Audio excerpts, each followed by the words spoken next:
کیا اگر کوئی آدمی جھوٹا اقرار کر کے نکاح کر لے تو جھوٹے اقرار سے نکاح کا شرعی حکم کیا ہے؟ اس کی تفصیل۔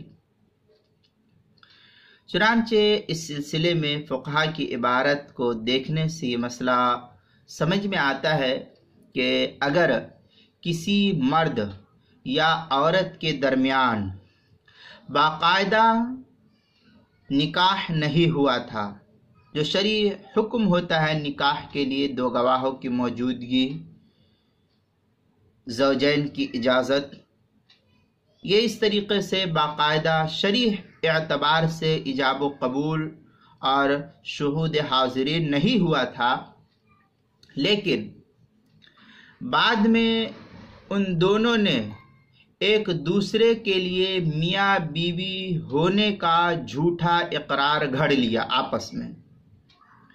مثلا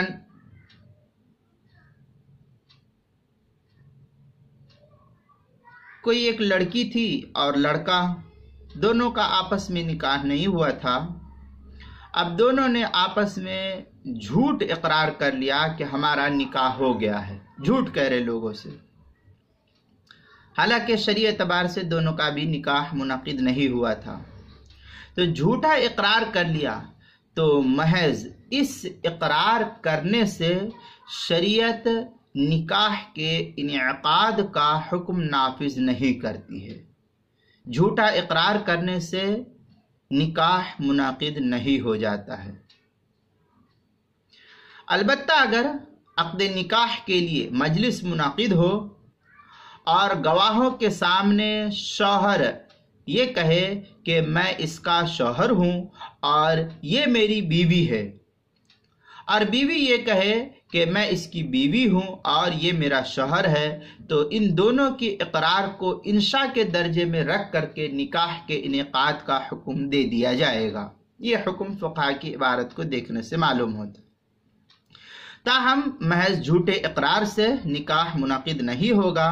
اگر کوئی مرد عورت آپس میں اس طریقے سے جھوٹ کہہ کر کے رہتے ہیں تو شریعت اس نکاح کو نکاح تسلیم نہیں کرتی ہے۔ اب یہی جھوٹے اقرار کو اگر کسی جگہ گواہوں کی موجودگی میں اقرار کر لے مرد اور عورت کہ میں اس کا شوہر ہوں، عورت کہے کہ میں اس کی بیوی ہوں، یہ میرا شوہر ہے، اور گواہ موجود تھے، تو اس جملے سے بھی نکاح کے انعقاد کا حکم انشائی طور پر نافذ ہوتا ہے، جیسا کہ ابھی تفصیل میں نے بتلائی۔ چنانچہ رد المحتار اور در مختار شامیہ وغیرہ کے اندر بڑی تفصیل اس سلسلے میں بیان کی علامہ شام نے۔ چنانچہ لکھتے ہیں ولا بالاقرار علی المختار، یہ خلاصہ کی عبارت ہے۔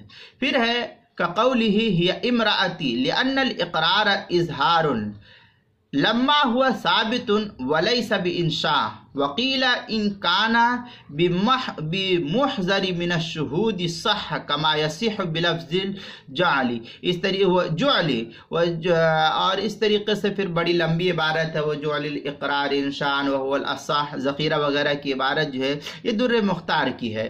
پھر شامیہ کے اندر فتح سے نقل کرتے ہوئے قاضی خان کا قول نقل کیا وَيَنبَغِي أَن يَكُونَ الْجَوَابُ عَلَى التَّفْصِيلِ إِنْ أَقَرَّ بِعَقْدِ مَاضٍ وَلَمْ يَكُنْ بَيْنَهُمَا عَقْدٌ، اس طریقے کی عبارت بڑی تفصیلی عبارت ہے، بخلاف اقرارهما بماضٍ لأنه کذب وغیرہ عبارت ہے۔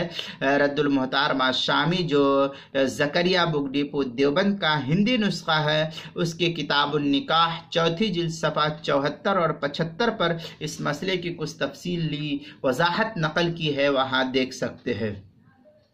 کتاب المسائل کی چوتھی جلد اس کے صفحہ 97 اور صفحہ 98 پر اس مسئلے کی کچھ تفصیل نقل کی ہے، وہاں بھی آپ دیکھ سکتے ہیں اس مسئلے کو۔